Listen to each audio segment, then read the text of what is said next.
Welcome. I'm Alan Reckschaffen, Chair and creator of the Digital Assets Forum and Lab at the Wilson Center. At the outset, let me applaud you for being here. Each of you are visionaries in your own right. You see the emerging technology of blockchain and understand that it is more than the headlines of crypto billionaires and bored apes.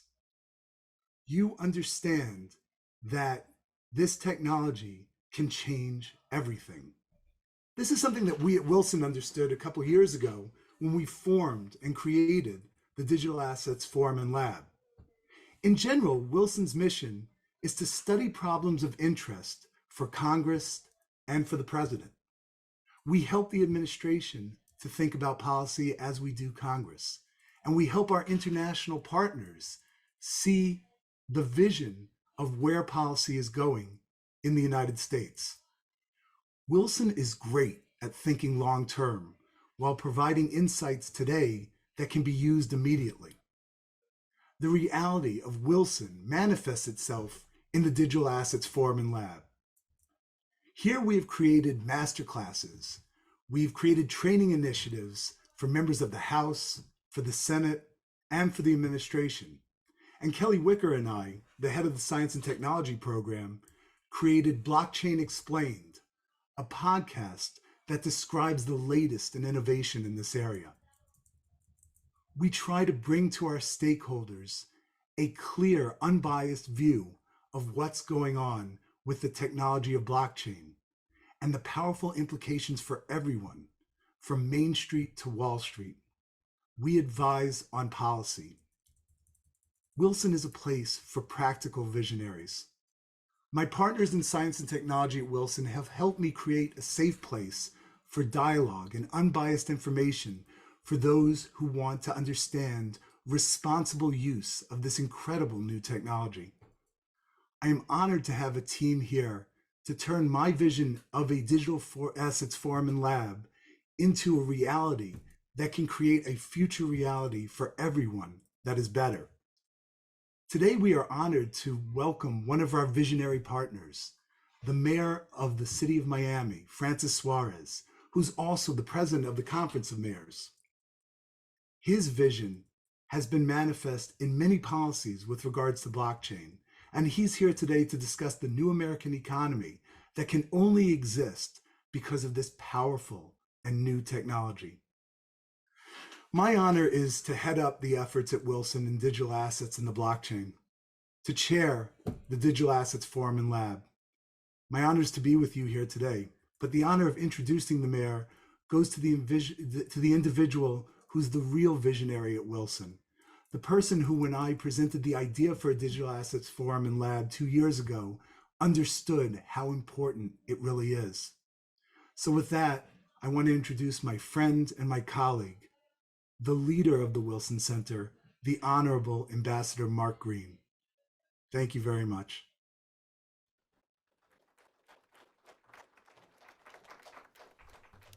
Alan is being way too generous and way too modest because he really was the driving force in getting the Digital Assets Forum going. And I'm so glad that he did. We are fortunate to have his leadership, energy, and expertise. Welcome, everyone, to the Wilson Center. You know, the Wilson Center was established by Congress some 5 decades ago for the purpose, in their words, in our congressional charter, of strengthening the fruitful relation between the world of learning and the world of public affairs. And what that really means is that while other centers may deal in data and information and sometimes spin, we've been charged with going much further into scholarship and learning. And so our currency is knowledge, our focus is independent analysis, and our purpose is developing recommendations and options and ideas that decision makers can believe in. And we are fiercely nonpartisan, which really does make this the perfect place for today's discussion. We're committed to presenting reliable, unbiased information concerning the revolution in blockchain technology and cryptocurrency. Our job is to help policymakers understand what it is, and perhaps more importantly, what it is not. We want to help policymakers stay informed, thoughtful, and forward-looking. We want to help them understand the potential for digital assets to accelerate innovation, to extend American leadership and economic opportunity in a very competitive world. And our speaker today, our guest today, is at the forefront of doing just that. He's championing the efforts to coalesce industry leaders and government, and it's an approach that we embrace here at Wilson. Mayor Suarez's steadfast leadership and commitment in the field is impressive. When I had the chance to meet with him in his office recently and hear about his vision for digital assets and its role in innovation and competition, it was infectious. And you really do believe that leaders like Mayor Suarez are really leading the future. So this is our opportunity to hear more about his vision of utilizing digital assets and Web 3.0 as the future of local innovation as well as national innovation. So with that in mind, please join me in welcoming Mayor Suarez to join in the conversation with Kelly Wicker, as you just heard, our relatively new director of our STIP program, who's done a great job in driving this work. So, Mayor, it's great to see you. Welcome. And Kelly, over to you. Thank you. Mayor, we're looking forward to hearing more from you. So as Ambassador Green just said, your time as mayor has really been marked by your embrace of new and emerging technology, and specifically, we're looking a lot at what you're doing in blockchain and Web3. I think one of the boldest expressions of the work you've been doing was when you rolled out Miami Coin in 2021, which was the first city coin to market. I would love to hear more from you about the role that Miami Coin or other coins like it can play in creating a new revenue source for cities. Thank you, and I hope you can hear me. Okay, good. They said don't touch the mic, so it's like telling a child not to touch a burning stove, right? So projects like Miami Coin and Bitcoin, right? Because we did a lot of work in Bitcoin as well. I still get paid, by the way, in Bitcoin. My salary as a city mayor. So I was the first mayor in the United States to get paid in Bitcoin. And the whole concept of really what it is digitization of currency, right? I was watching Larry Fink this week on Fox Business, and he was just talking about how, so I'm allowed to touch it. Okay, good. Wonderful. Says, don't adjust the mic, and then he tells me, adjust the mic. Okay. I had a feeling. Maybe I unadjusted it. So you're welcome. I'm good now? Okay, great. I was listening to Larry this week, and he was just talking about the inefficiencies in the transfer of funds, right? And transferring money. And the fees associated with that as well. And when you think about Miami Coin as an example, it's a project that was actually developed outside of the city. We were the beneficiary of that project. And the concept there was really not too different from Bitcoin in many respects, digitized currency, with two slight differences. One difference was that a percentage of the mining revenue or the revenue of authentication, right? Because mining is the process of authenticating one transaction with another, much like the Fed authenticates a transfer from one bank to another. A percentage of that went to the benefit of the city. So think about Bitcoin and the mining process of Bitcoin. Think about Bitcoin as a DAO, right? It's a decentralized autonomous organization, which you can actually change the code in a decentralized voting democratic process. So you could change the code to say, hey, from this point forward, we feel as miners that we're going to give a percentage of our revenue. And when Bitcoin was trading at a very high value, it was a tremendous amount of revenue, $1 trillion market cap. We're going to give a percentage of that to the public good, to the public service. Obviously, there was a point at which it seemed like Miami Coin was really going to take off and could constitute a large portion of our revenue. It did generate about $7 million for the city, $5 million of which we set aside for a housing stabilization fund, so to address housing issues and concerns in a rising housing market. But I think that what remains to be seen is how these continued technologies and sort of variations in these technologies are going to benefit the public sector. I think that the idea was a good idea and is a good idea, and I think we're going to continue to see ideas come out in the future that will potentially have the same public benefit. Yeah. So I'd be remiss when we bring up cryptocurrency to not address the current environment we're in right now. And Yep. although we're seeing a little bit of a rebound right now, but We are. we've had the FTX blow up, and there's been a real shaking of public trust in this technology. And I would love to hear from you. What's your opinion on what the future looks like for cryptocurrency?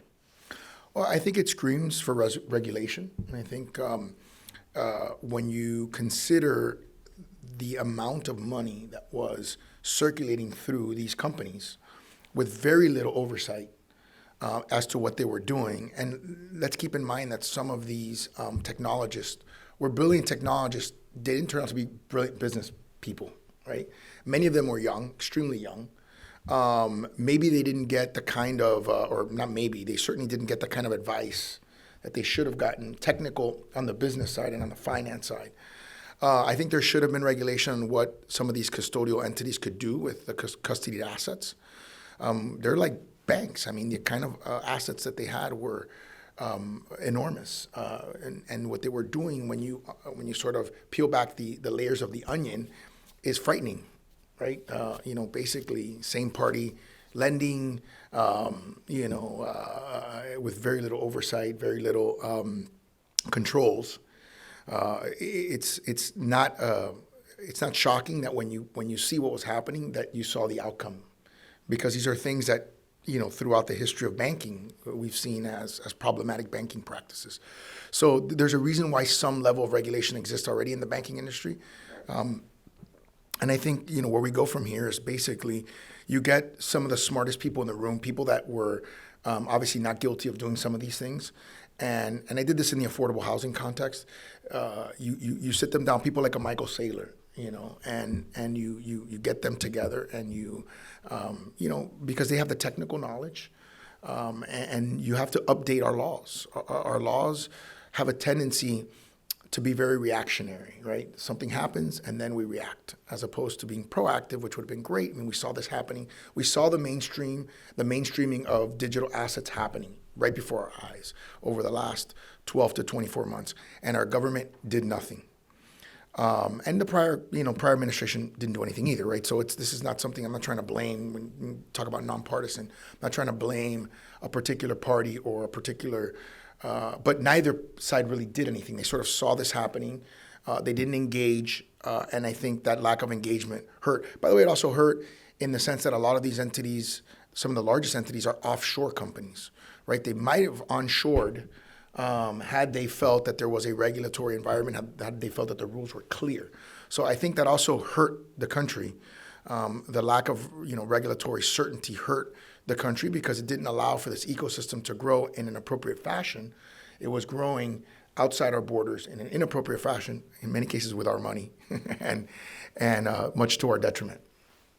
You teed it up perfectly for my next question, which is, what would be your recommendation to people who are looking to craft this smart legislation? You mentioned traditional finance legislation has often been reactionary. Mm-hmm. You've got this pile of complicated and confusing laws. How do we approach it properly when we're looking at decentralized finance and cryptocurrency and blockchain? I think the first thing is there has to be a recognition from the federal government of its importance. Right? We really legislate the things that we feel are important to legislate. When you think about, I saw a statistic that when Bitcoin was at 60,000 approximately, or beyond 60,000, it was the 11th most valuable currency in the world. I'm not sure what it ranks right now.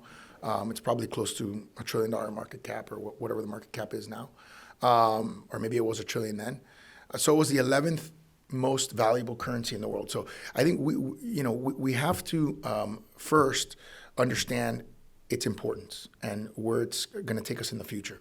Secondly, I don't mean to demean any of our legislators, but we got to roll up our sleeves and actually study. You have to actually learn. This is a job where you're challenged to learn new things, right? If you want to regulate them, you have to actually take the time and the energy to read about them and understand how they, sometimes we make things more complicated than what they are. I really don't think this is as complicated as many people think it is. I can break it down in a very simple fashion so that people can understand it. But at the end of the day, this is really digitizing currency and taking it outside of the mainstream fiat system. And why is that important? Well, we see why it's important. We see what the Fed is doing right now. We see what's happening with inflation. We see what's happening with the debt ceiling. I mean, those are three perfect examples of why there is a potential need to have a currency that sits outside of that system. There's massive amounts of manipulation, massive amounts of politicization of the process, which is very worrisome with tremendous implications, right? As we all know, if we default on our debt, in the coming days, I don't even know. I mean, they asked Larry Fink about it at Fox Business. He wouldn't even answer the question of what would happen because I think he was afraid, and I think we're all afraid at some level of what the implications of defaulting, of the United States defaulting on its debt. People often ask me, what is Bitcoin based on? Ask me that question all the time. What is Bitcoin based on? Well, what is the U.S. dollar based on? It's based on the full faith and credit of the United States. So somebody had a cute tweet. They said it was a full faith and credit and nuclear arms and our aircraft carriers, right?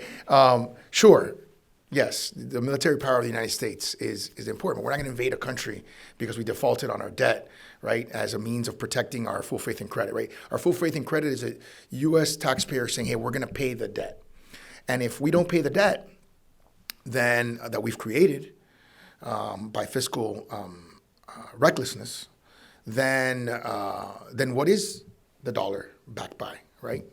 And so I think Bitcoin is backed by a network of people that trust that system, that non-fiat system, more than they trust the fiat system. And that's what it's backed on. And so, it's certainly susceptible to runs, as we just saw, as is the fiat system, susceptible to runs. And obviously we saw in the 08-09 real estate crash, the federal government had to step in and stimulate and give hundreds of millions of dollars to the banking system to keep it from completely collapsing. That did not happen in this iteration of the crypto winter, as you call it. And it's interesting to see how that plays out, right? The weak are certainly, or the companies that didn't do things right, that didn't have the right controls, that had bad business practices, they're dying, essentially. They're filing Chapter 11 all over the place, right? And then what you'll see is the strong companies, the companies that were run properly, the companies that were transparent, will probably take over their productive assets and will continue going forward. I still think we're in the second inning of this sort of Web3 digitization of our world. Well, let's zoom out a little bit and talk about Web3 more broadly. What's your take on the role that Web3 can play in transforming the U.S. economy, and what does that look like? I know we're still in the early days. It's going to become a bigger and bigger part of the U.S. economy. If you go to the that's sort of on the software side, if you will, on the virtual side of what Web3 looks like. I've seen statistics that talk about how big a percentage of our economy it's going to be, and it's going to be up to 70% over the next several decades. I think the second part is when you just take a step back is when you look at what powers Web3. What powers Web3 are devices, and what powers our devices are microchips, silicon microchips, 80% of which are being produced in Taiwan. And I was recently speaking to the CEO. I don't know if he wants me to talk about this publicly, but I was recently speaking to the CEO of a major tech company that produces silicon microchips. And they were telling me that if Taiwan's economy were completely shut down, it would impact the U.S.'s economy to the tune of 10 to 14%. So we'd have a 10 to 14% reduction in GDP if Taiwan shut down completely. So that is how dependent we are on Taiwan's economy, which powers Web3. But when you're all you have to be as a parent to understand how inevitable Web3 is, right? I have you're laughing because you probably have children. Mm-hmm. Okay. I have an 8-year-old and a 4-year-old. If I let my 8-year-old play Nintendo Switch all day long, he would literally play it from 6 o'clock in the morning when he wakes up. I don't know how he wakes up so early, until my wife is, I guess, pretty militant about putting him down at 8:30 at night. So he would literally play the whole day. My daughter once shocked me when she was 2 years old. She's 4 now, by taking a pretend selfie with her pacifier of me and her. And I was like, wow, I mean, this is really crazy. So I think the struggle will be for us and for our children is going to be really, how do you, what is that interplay between the let's call it the analog world or the real world and the digital world? I used to think that it was going to create issues with socialization. I actually now don't believe that. Why don't I believe it? Because I'm seeing my children socialize. And I'll take it a step further. I'm starting to see socialization opportunities and bonds between myself and my children, right? Like I'm playing, first generation Nintendo games with my son.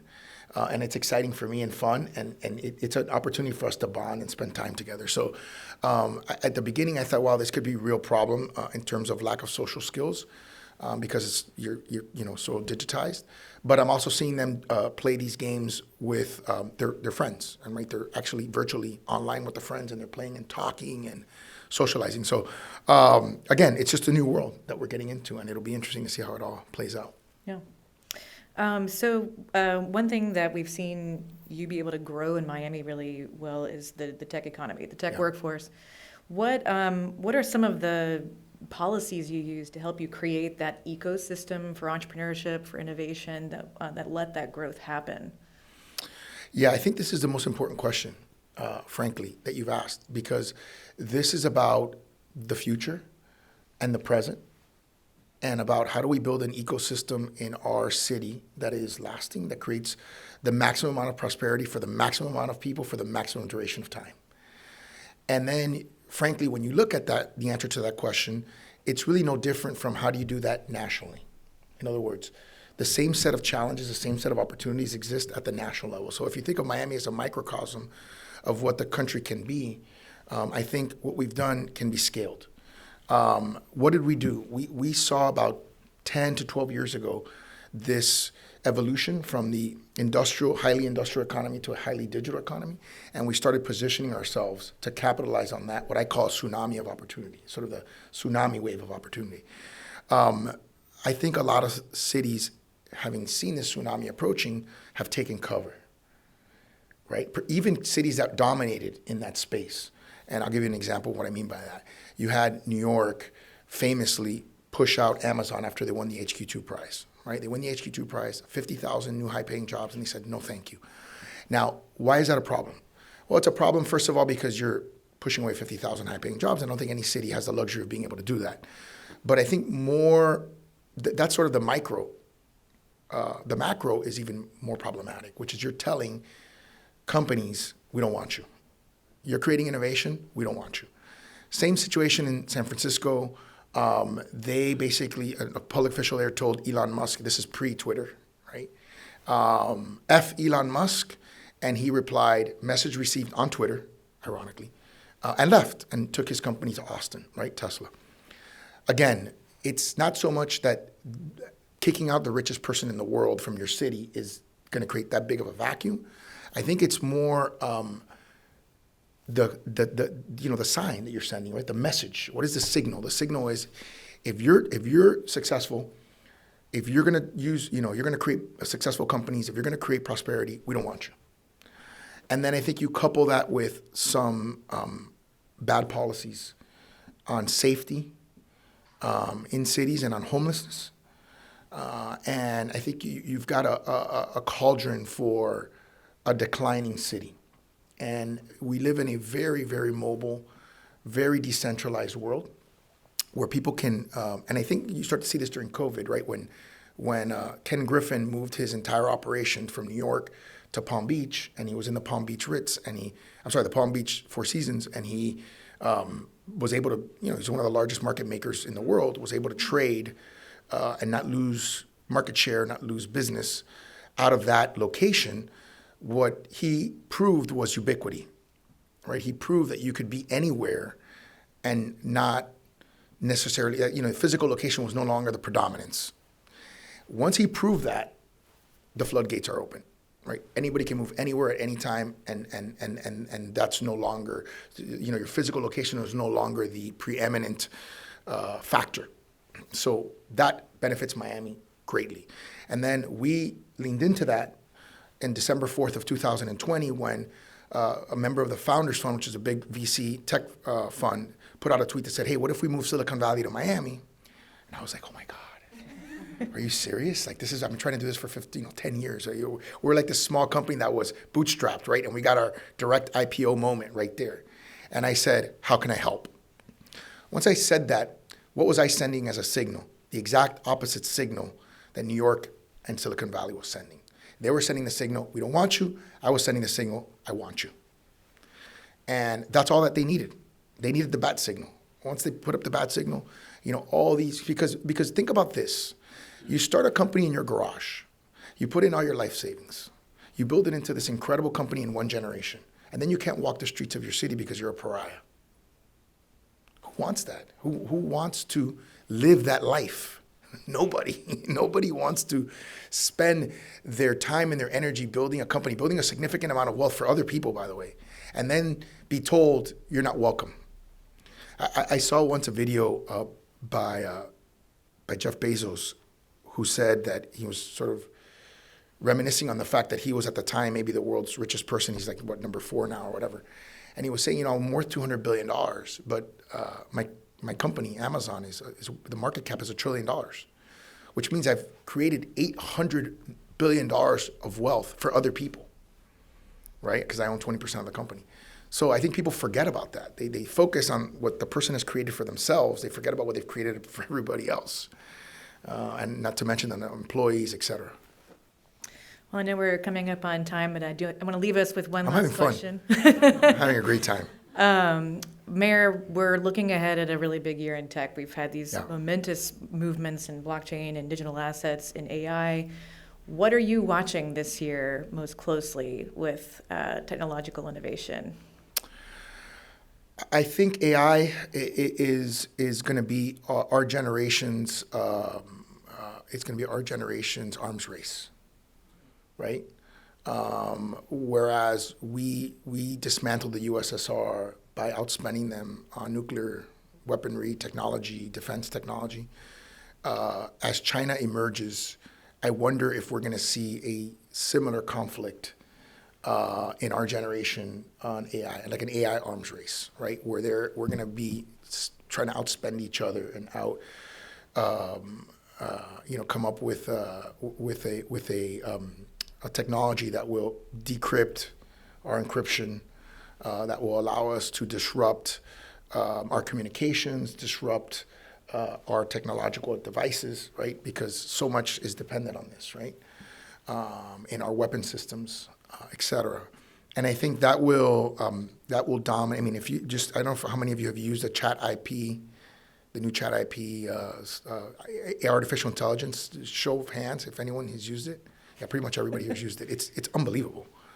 It's unbelievable. Where you tell it, can you write up, a letter to your mayor on potholes, and it's unbelievable. It just writes a letter, So, that technology's there. The amount of data that's being fed into the systems, their ability to learn, regenerative AI and all that. I think that is, to me, that's going to be the number one thing. I think also, obviously, certainly blockchain technologies, which blockchain is really, again, we use these fancy terms, but it's really just an accounting system of data, with unique data identifiers, okay? This is not complicated stuff. Okay, data, the thing with data is ubiquitous. When you talk about NFTs, it's not complicated, right? An NFT is just basically, how do you differentiate a photo? If I take a picture and send it to all of you have the same picture, right? But how do we know how do we differentiate one picture from another picture from another picture? Because you can do that digitally, right? By having a digital signature, right? You just have a bunch of numbers and letters that create a digital identifier that's different. If you go enough with infinite number of numbers and letters, you can create uniqueness, right? And so that's how you can know that a digital asset is a unique asset. That's why they call it non-fungible, right? Non-fungible token. It's just a fancy way of saying it's unique, right? And you can tell digitally that it's unique because it has a digital signature. That's it. Not complicated. But why is it important? Well, it's important in a digital world to understand if you're getting something. For example, if you're trading a digital dollar, you need to know that it's a unique dollar, right, as opposed to another dollar, because otherwise you can't account for a dollar being passed from one person to another, and you need to account for it. Which, by the way, part of the reason why Bitcoin works is because you can account for it in a relatively data unintensive way, because it's just bits, right? It's just numbers. It's not complicated data.